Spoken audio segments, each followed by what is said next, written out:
అందరికీ నమస్తే. నేను మీ పావని గౌడ్. తెలంగాణల ప్రజల ఎమోషన్స్ తోటి ఆడుకొని అధికారంలోకి వచ్చిండు గుంపు మేస్త్రి.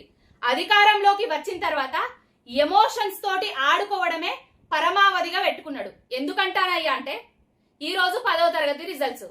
నిన్న విద్యాశాఖ వాళ్ళు 1 గంటలకు పరీక్షా ఫలితాలను విడుదల చేస్తాం అని చెప్పారు. విడుదల చేస్తాం అని చెప్పంగానే తల్లిదండ్రులు, పిల్లలు, ఉపాధ్యాయులు అందరు కలిసి ఇంటర్నెట్ల కాడ ల్యాప్టాప్లు ఎవరి వాళ్ళు ఓపెన్ చేసుకొని కూర్చున్నారు. తీవ్ర ఉత్కంఠంగా ఎదురు చూస్తారు.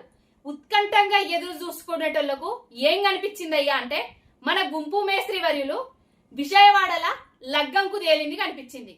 సావు కబురు సల్లగా చెప్పినట్టుగా లగ్గానికి పోయొచ్చినాక 2:15 కన్నా 2:30 కన్నా రిజల్టులను విడుదల చేస్తా అని చెప్తాండు.